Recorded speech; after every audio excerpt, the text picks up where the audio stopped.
Friends, मैं यहाँ पे जर्मनी में एक इनके जर्मन वॉर म्यूज़ियम में हूँ। और जो इन्होंने इसमें सिस्टम बनाया है वो बड़ा ही रिमार्केबल है। और ये जो म्यूज़ियम है बेसिकली जो हिटलर के पीरियड में जिस तरह से यहाँ पे काम हुआ तो उसको डिस्क्राइब किया गया है। हालांकि जैसा मैं पहले सोच रहा था कि वो क्रिटिकल होगा बहुत ज़्यादा, वो ऐसा तो नहीं है।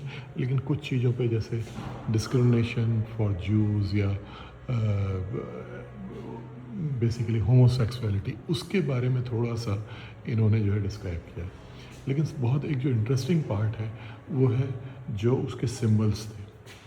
तो जैसा कि आपको ने कभी पढ़ा होगा कि वो आर्यन सुपेरियरिटी की बात करता था और उन सिंबल्स में जो हमारे यहाँ सतिया होता है वो उसका मेन जो है सिंबल हुआ करता था। तो यहाँ जो मैं दिखा रहा हूँ ये उस सतिया सिंबल्स के जो है साइन है जो कि उस समय पे यूज़ किए जाते थे पहनने के लिए या डिस्प्ले करने के लिए इनको।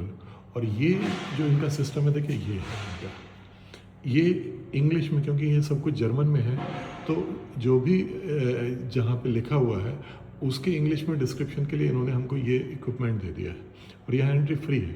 अब इसमें क्या होगा कि जैसे ये नंबर दिया हुआ है, ये नंबर दिया हुआ है 34, तो मैं 34 जब प्रेस करूँगा तो ये 34 पूरा का पूरा जो है यहाँ के बारे में डिस्क्राइब कर देगा।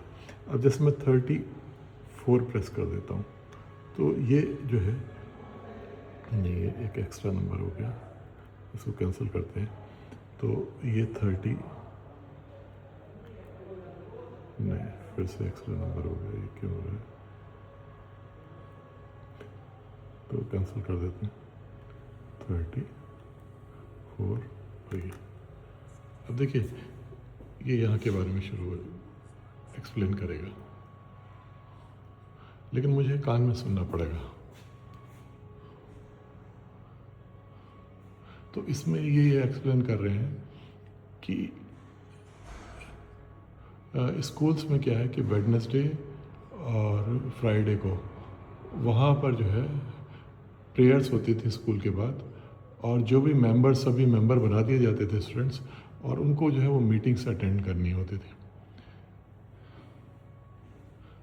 एथलेटिक्स कॉम्पिटिशन्स होते हैं, कैंपिंग और वो सब मार्चेस ये सब होते। और जो भी जैसे उसमें बर्फ़ को साफ़ करना है या हार्वेस्टिंग के लिए इस्तेमाल करना है, तो वो सब भी जो है एक वॉलंटरी वर्क होते थे।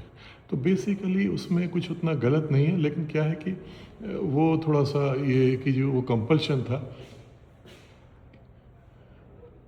और उसमें ये करते थे कि किस किस ने अटेंड किया किसने अटेंड नहीं किया, तो इस तरह से था।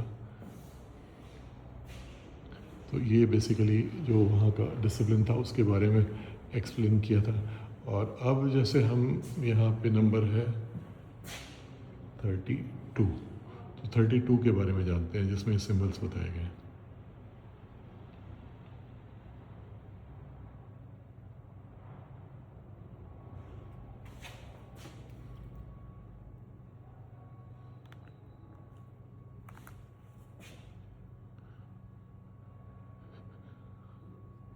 देखिए इसमें 32 में ये कहते हैं ये कि जी जो नाज़ी थ्योरी थी वो लीडरशिप के बेसिस पे थी, और हर हर जो भी मेंबर था पार्टी का और आइडियोलॉजी का, उसको जो लीडर था हिटलर उसको जो है सबमिट करना था अपने आप को, उसके सामने समर्पण करना। लेकिन क्या होता था कि पार्टी में हायरार्की थी और डिफरेंट हायरार्कीज थी।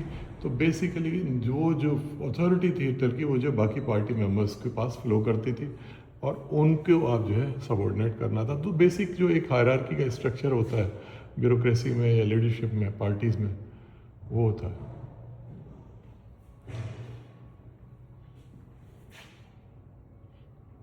तो यूनिफॉर्म बैजेस वो सब जैसे एक आर्मी में जो है रिफ्लेक्ट करते हैं, ऐसे ही पार्टी मेंबर्स का रिफ्लेक्ट करता था।